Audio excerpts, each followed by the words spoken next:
Benvenute, bienvenido, and welcome. If you only caught up with me on the third word there, I'm going to guess you got your education right here in the good old US of A. And that's actually what I'm here to talk about today is a part of our education I feel that is that there's a gap that we're missing on, and specifically that's foreign language education. And since we're here in Texas, I want to talk a little bit about Texas. Texas currently has a requirement of just 2 years, or not, actually, I'm sorry, not even 2 years, 2 semesters of foreign language education on their standard plan. And it's actually possible to graduate with basic requirements and hold a high school diploma from the state of Texas without ever stepping foot inside a foreign language classroom. And this is a problem.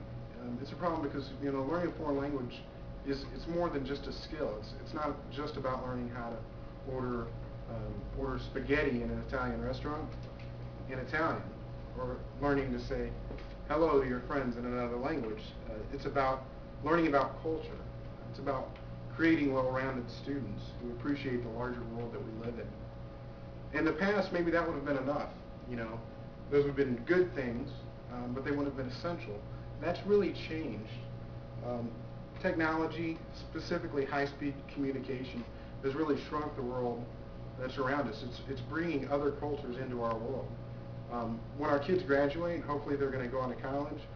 Hopefully they're going to get jobs. A lot of those jobs are going to be from major corporations. A lot of these corporations are going to have, maybe they have a business office in Texas and a manufacturing plant in Malaysia and customer service in Central America. And people who are prepared to converse with those cultures, either through language fluency or just knowing a little bit about the culture, are going to be an advantage in getting those type of jobs. And some of those jobs, a lot of those jobs are actually going to require a second language. And I know what you're thinking. You're thinking we already have a struggle. It's hard enough to teach kids reading. It's hard enough to teach them writing. It's hard enough to teach them arithmetic. How are we going to ask our teachers to take on more language and shove these areas we're already struggling in behind? But that's really not the case. The fact is, foreign language education helps in all other areas. There was a study in 2007 that was done by the National Education Association, and they found that language learning benefits higher order abstract and creative thinking. It also promotes cultural awareness and competency, and improves chances of college acceptance. The fact is, if you actually look at it, students of foreign language consistently outperform their peers on SAT and other standardized tests across the board on all other subjects.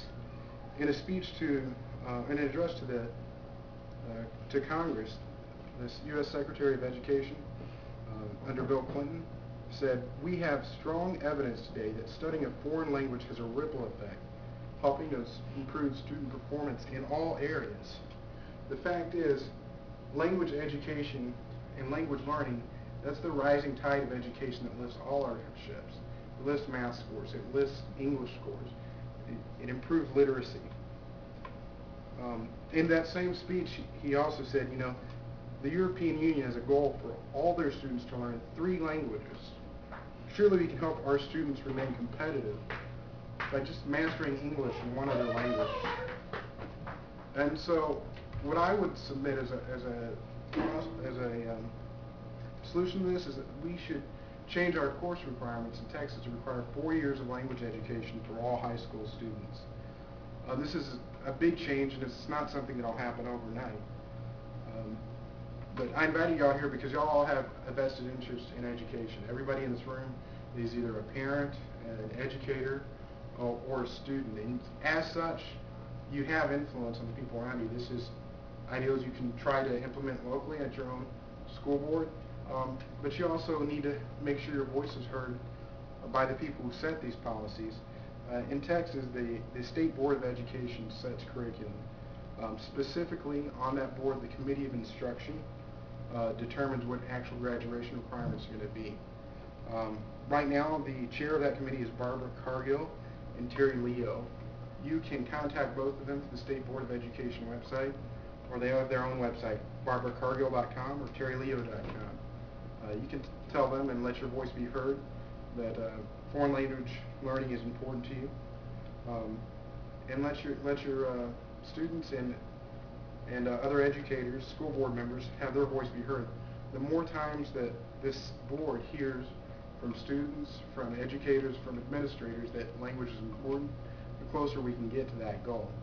I mean, just imagine for a moment what this could look like 10 years after adoption.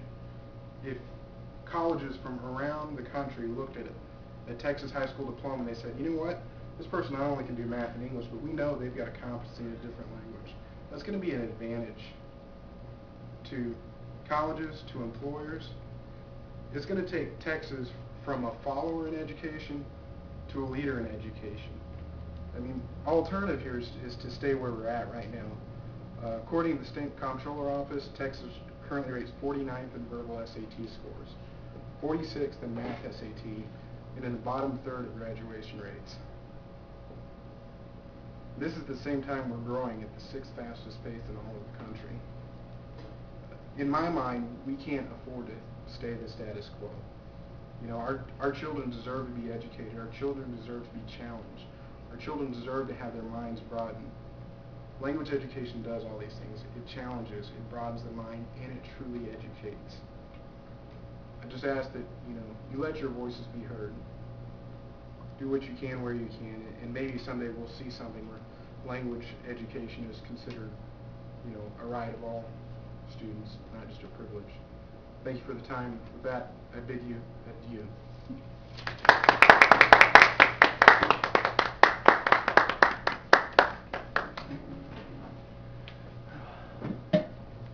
Thank you, gentlemen, ladies.